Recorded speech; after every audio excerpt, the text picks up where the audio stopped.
Hey everyone! If you're a fan of the show, please head over to mikeyop.com and click the subscribe button. It's the best way to support us, and it's free. That's MIKEYOPP.com. Thanks!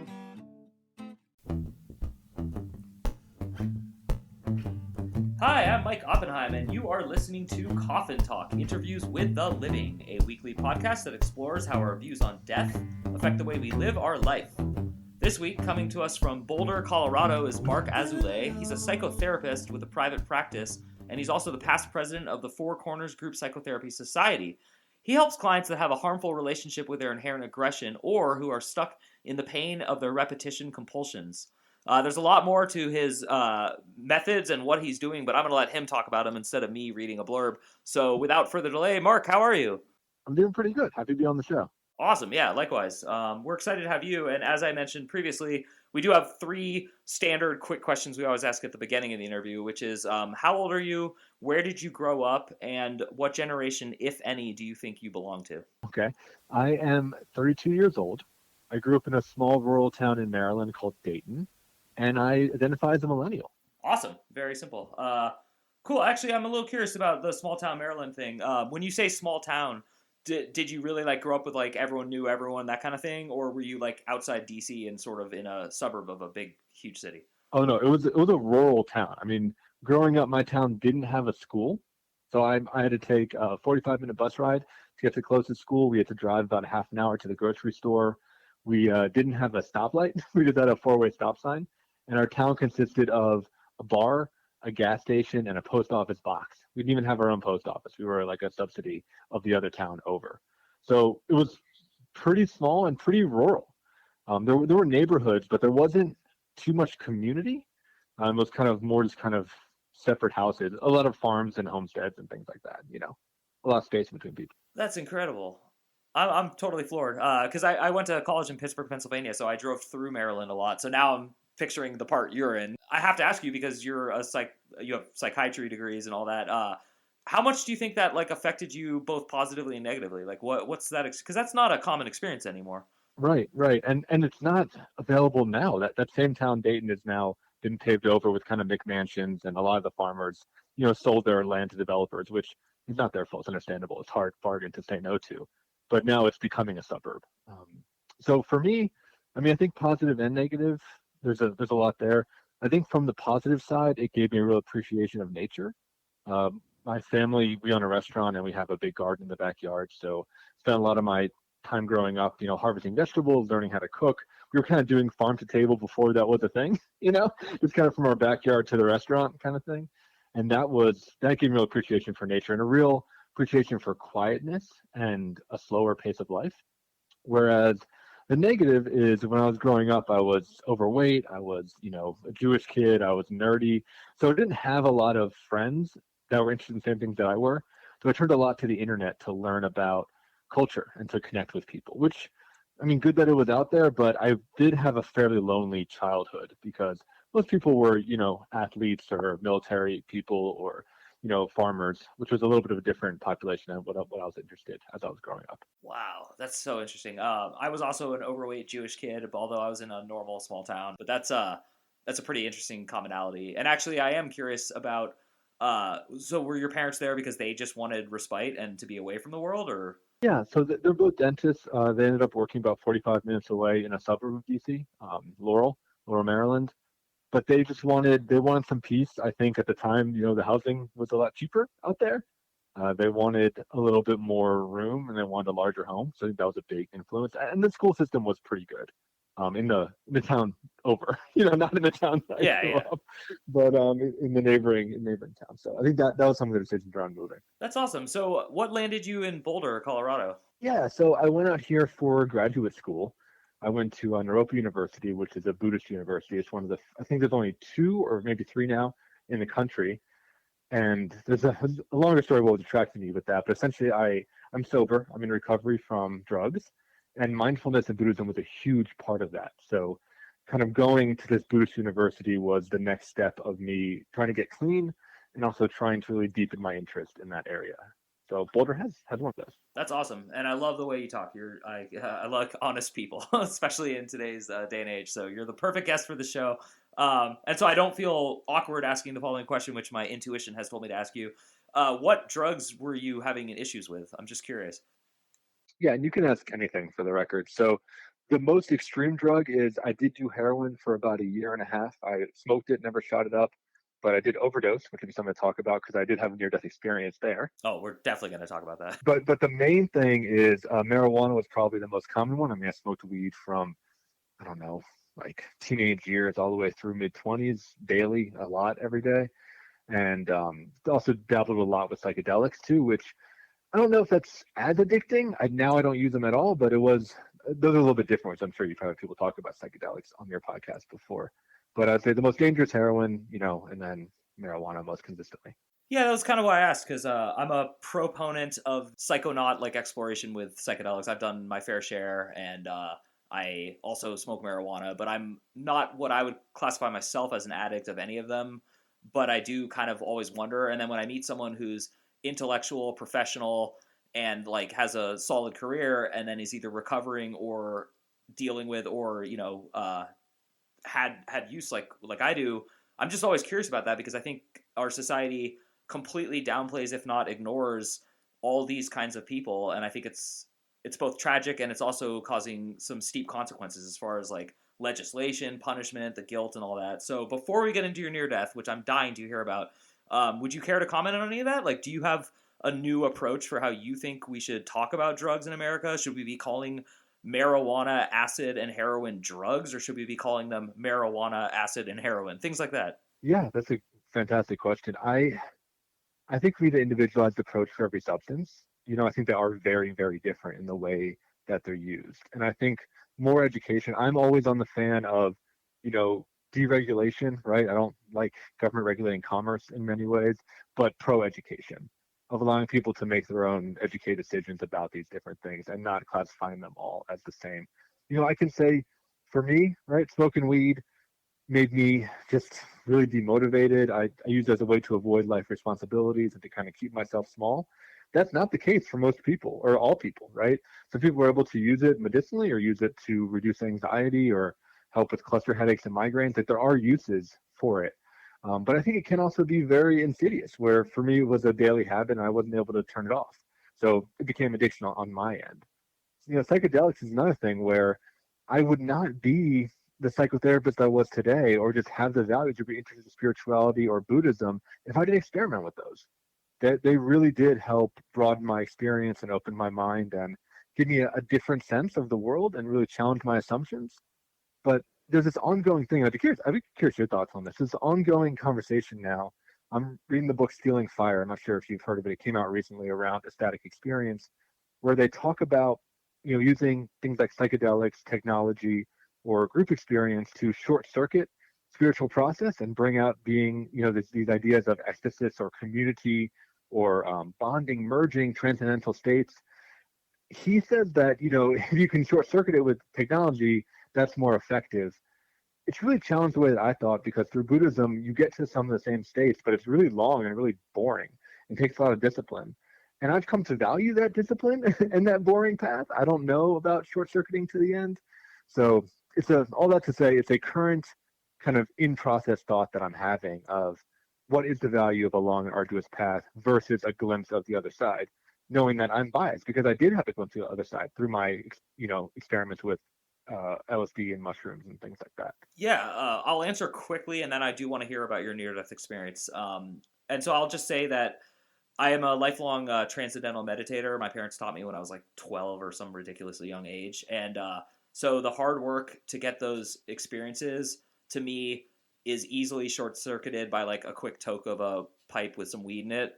But what I've noticed over time is that the actual longer term effects of regular meditation and those practices is what I'm more interested in now and what I notice more. So like sometimes I'll come home from like a stressful day, and as much as I want to like just get a little high or something, I'll choose to meditate instead now. Whereas 15 years ago, no way, that wasn't even on the table. So I do think that there's a little bit of wisdom to both, but I would definitely argue that if you're looking for a sustained sense of peace, you are not going to find that through the quick, experiences you do. So like maybe tripping on acid with all your friends and having this peak experience is going to give you a new sense of perspective and a lot of joy.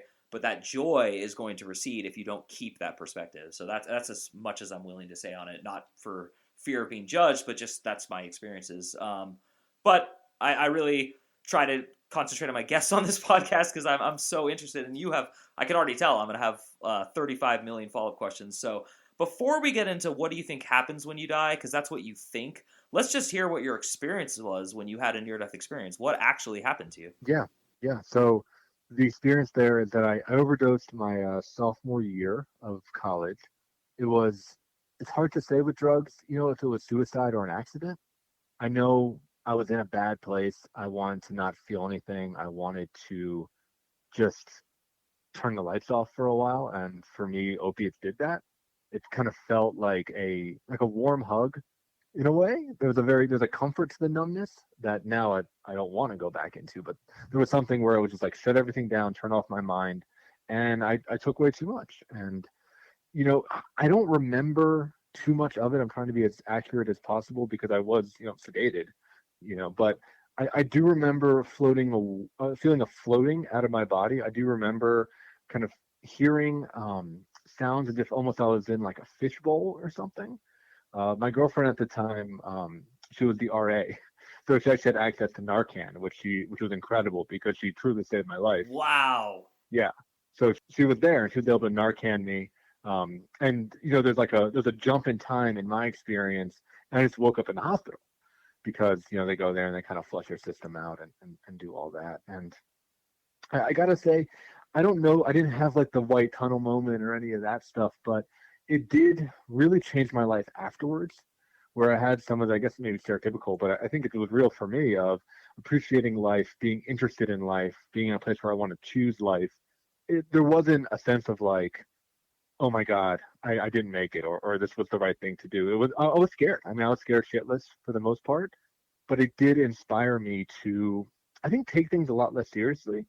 It inspired me to look deep within myself. I started therapy as a client directly after that, mainly because of fear, but also because of like an interest in trying to understand myself deeper and trying to understand how I got to this point. So it's crazy for an experience that is, chemically numbing. It woke me up in a lot of ways.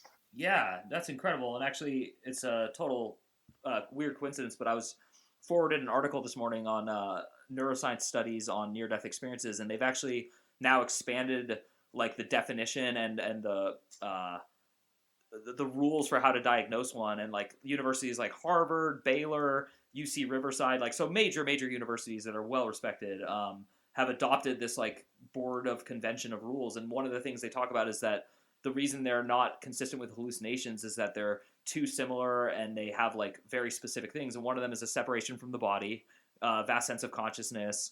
And then what you mentioned that you didn't have was like a travel to a destination and then a review of your life and criticism of it and analysis. But then the part that you did also get is parts D and E, which is a feeling of being like your home and wanting to change your life and having like a huge, profound shift in your efforts in life, so to speak. So, joining therapy. And so actually, I think it's a good segue into the only other question we planned for this podcast, which is, and I'm curious, you can answer it either before that experience or after the experience or just now, however you choose to. But what do you think actually will happen to you when you actually die? And I'm not asking what happens to a person. Like, how do you envision your experience? Yeah.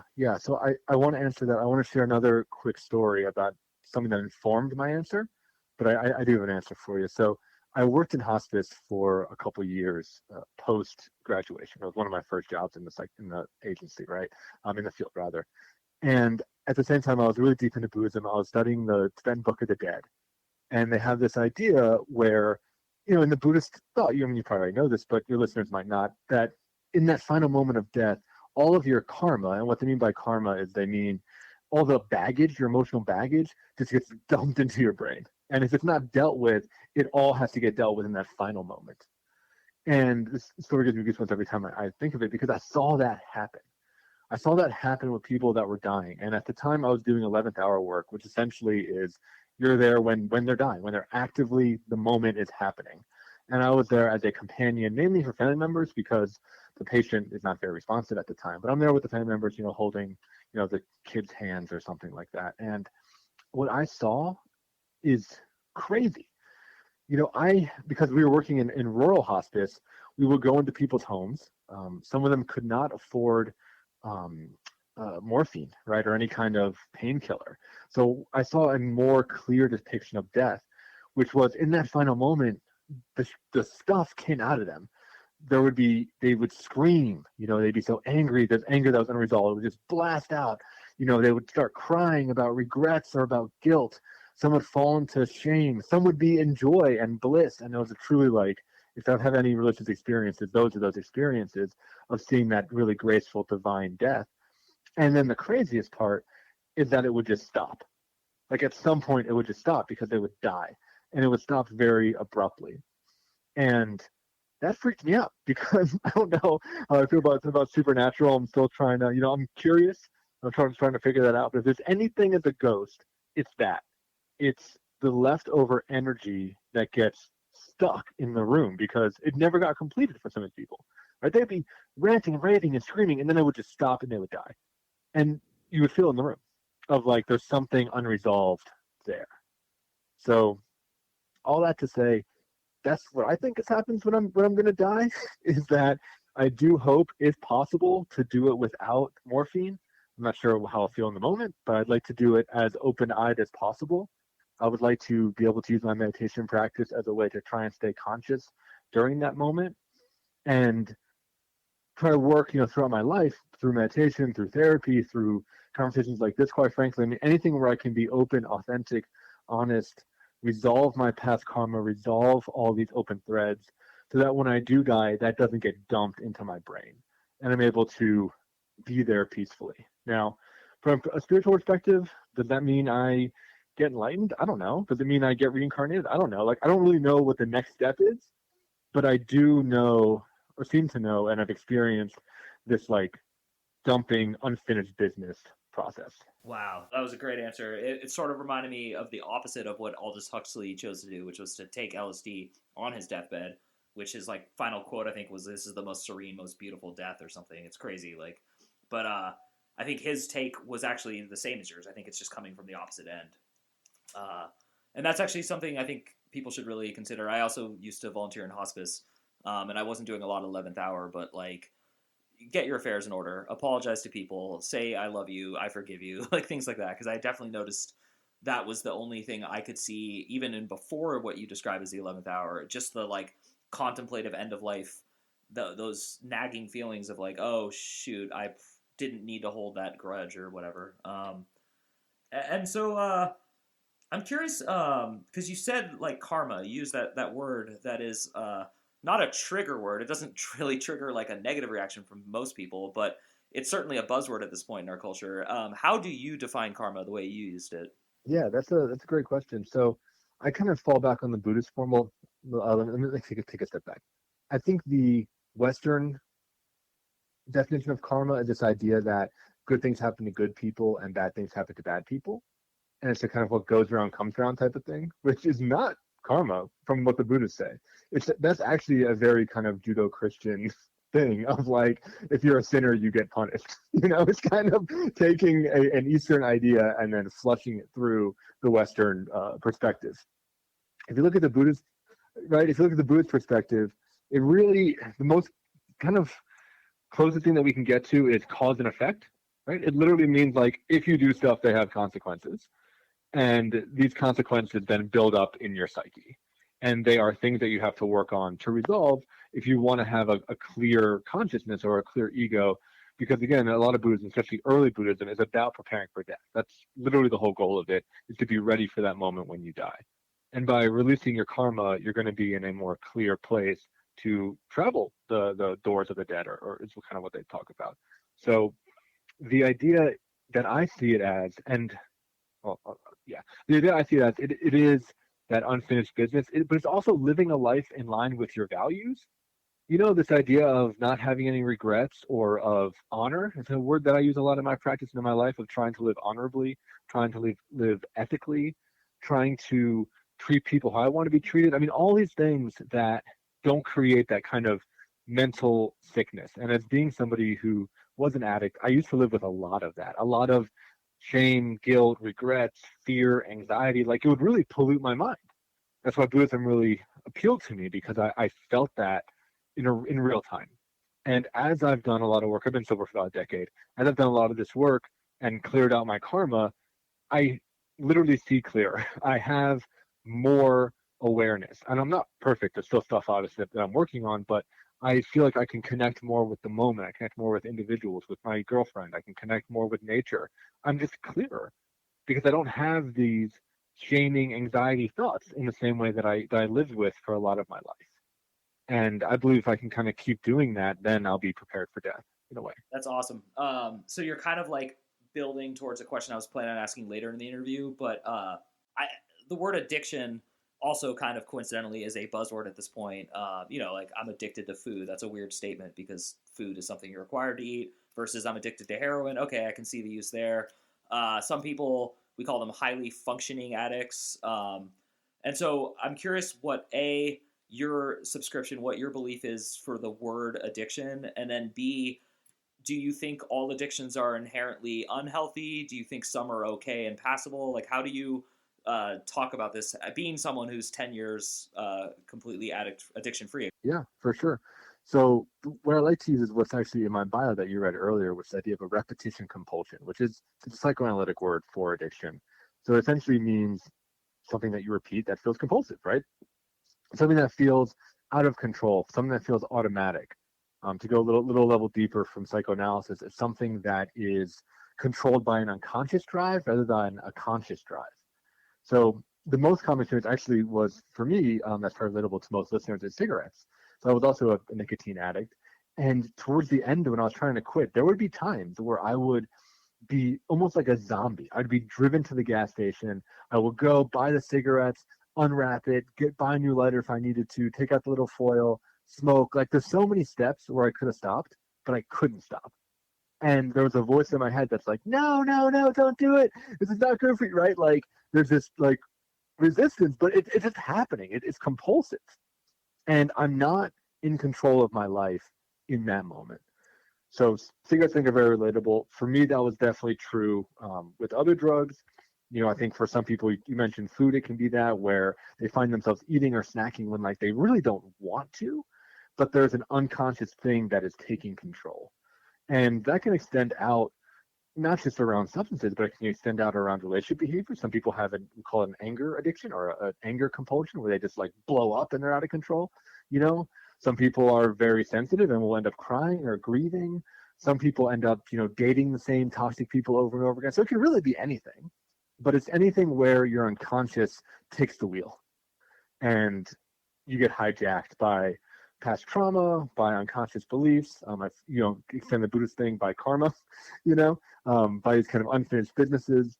This all comes up, and that's what I would call an addictive or a compulsive behavior. That was a fantastic answer. I'm sure you hear this a lot, but I'm shocked that you're only 32 years old. You have a lot of wisdom and education, and one is easier said than done, and the other I think is often lied about and not done. So I'm impressed.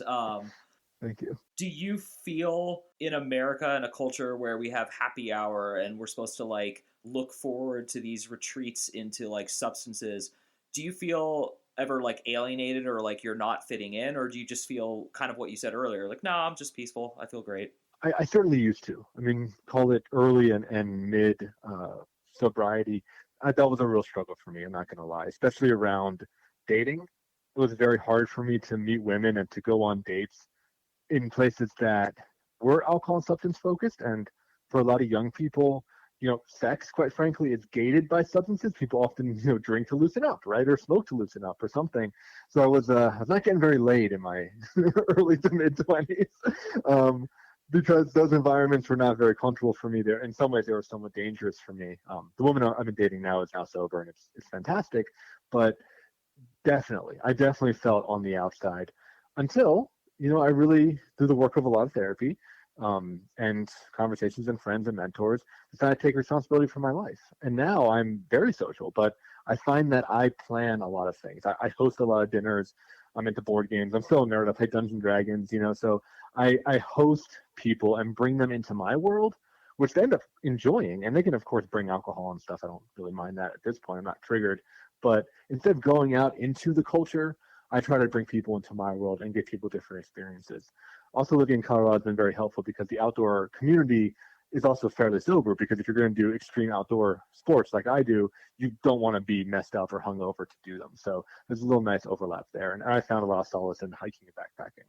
Yeah, that's cool. I live in Arizona, and I think we're two peas in a pod as far as states that are like. I think we're two of 5 states that don't have an obesity epidemic. It's just at the obesity level right below that. What do you think are the next steps for the average American who recognizes that they don't have an alcohol problem, they can have a glass of wine, they can blah blah blah, but they're also not playing board games with friends and doing wholesome outdoor activities a lot because of a hangover or because they went out and drank? Yeah, I think the next step is to find activities that tune you in, whatever that may be. For me, it's engaging in board games. It's art. I like painting. It's outdoors. It's music. I mean, I've had to develop a lot of these. But what I do see in a lot of American culture, if I want to get a little judgmental, is like a hollowness to life, where people can feel like they are on repeat. They're just on a loop, right? They're working to pay for a car, to commute to work, to get a better job so they can buy a better house, so they can work more. It's like it's just this constant treadmill, and they buffet it with, happy hours and party and all of that. But those experiences, at least for me, they numbed me out, and I got out of touch with reality, to the point of sometimes blacking out or losing time, which is not great because our time is limited here. It's not great to lose any of that if possible. But I would encourage people to find ways to tune in. It sounds like, for you it was transcendental meditation. I think for some people it's entering some kind of flow activity, right? Whether that be a sport or yoga or dance or music. I mean, there's so many doorways. There's a wonderful Buddhist quote that says there's 10,000 doors to the Dharma, which is the idea of like, it doesn't actually matter what you do as long as you pay attention to doing it. As long as you really go into it and spend time noticing the nuance and the details, there's beauty truly everywhere. And I hope that your listeners can hear that there is opportunity no matter what, and there's no right way, but you do have to pick a way, if that makes sense. You do have to walk down a path to move towards trying to wake up and trying to develop some sort of appreciation for life, because, like I said, it is limited. That's awesome. I suggest my listeners get some sort of software recording device and record this podcast and just edit this into like a morning meditation to listen to, because you have some amazing answers. We are running out of time, so I'm going to ask my last official question, and then I'm, of course, going to give you the floor at the end of the interview, as I always do. So my last question for you would be, how do you think people can access, like, the place that stops you when you've unwrapped the foil on the pack and you're holding it in your... I was a smoker too, so that was a great example for me.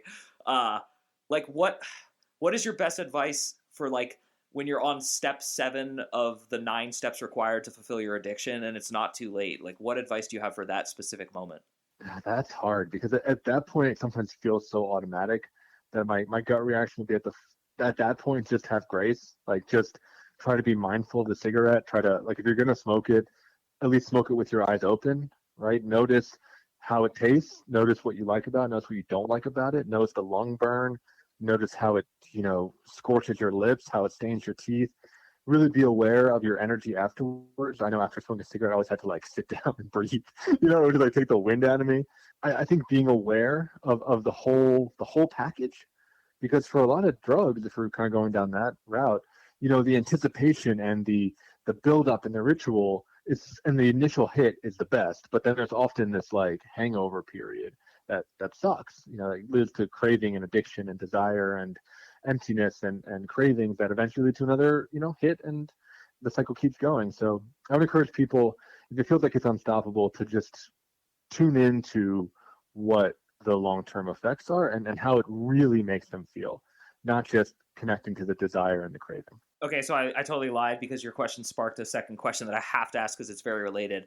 So the complete antithesis of this is the only other thing you mentioned that also really rung home with me, which is when we find ourselves being angry. So for me, it's in the car. That's where I just, like, find I have an unstoppable source of anger that is, like, subconscious and then becomes conscious. Since it's very different, because anger isn't something you look forward to and buy, and most people aren't planning on it, do you have any advice for that step too? Like, when a person is either already angry, like how can they become self-conscious enough to see that they're angry when they're angry? Yeah. So, I mean, kind of similar, right? I think tuning into the body sensation of anger, noticing what it feels like, a tightness in the chest, a redness in the face, clenching fists, an ability to like want to lash out and just, eject power out. And then, someone like you or someone that has this chronic anger is to actually seek counseling, right? Not because it's a problem, right? I mean, road rage is fine, but if there's this kind of great moniker, which is if it's hysterical, it's historical. So if you have a reaction that just seems like totally unreasonable for the situation, like quite frankly road rage, then there's some deep trigger that's getting hit. There's something that is reminding of you of your past, of a trauma, of a toxic relationship, of a perspective on the world. I mean, I don't know enough to make some guesses about your case, but having this idea of there might be something there, and to live an examined life would be being curious about what is that about? What is that about? Like what is happening on like that root level, on that guttural level, that's triggering the outburst? That is incredible. I have never once thought to do that, and I'm a pretty thoughtful. Like I said, I mean, I meditate, I try hard, but with my road rage, I've always just assumed that I just have to work on it. But I've never thought that it's probably me as a little kid seeing something and reacting to it as an adult and thinking it's in the car. So I will work on that later. I'm not going to waste my audience's time unfolding my thoughts about that. But I do always let my guests finish the show, and I just tell you, you have the floor. We got a pretty big audience at this point, so whatever you want to say to the peaceful and peace-loving people who listen to the show. Yeah, I appreciate that. I mean, I guess if I have a little time, I just want to plug therapy. I think to help to kind of reduce the stigma that it doesn't have to be something that you have to be crazy or an addict or have a problem. It can be kind of what I was talking about, is a place of self-discovery, a place to really take care of yourself and be curious about your inner workings, a place to optimize your experience and really move from surviving to thriving. There's a lot of really great practitioners out there that can help you go to the next level. And I work almost exclusively with men right now. So I think especially for men, what I found is that we don't go to therapy until the shit hits the fan. Usually addiction or divorce are the big ones. And I really wish a lot of my guys, and maybe there's someone listening that would be that, went to therapy 10 years earlier, right? Or 2 years earlier. And I was able to work on some of these smaller things before it became a giant fireball. So that's the plug I would make, is like, get into therapy, examine yourself, go deep, try to understand how you became who you are. That was awesome. Marc, you're a fantastic guest. You're a fantastic human. And I am not assuming, I'm actually like positive you're a fantastic psychotherapist. So thank you so much for helping us put another nail in the coffin. Thank you so much for coming on and giving us all your positivity and your just naked honesty. I hope our listeners really do consider what he said. As someone who went through a divorce and finally saw a therapist, I can 1,000% concur that we men definitely face a stigma, and whether it's internalized or external and projected, it doesn't matter.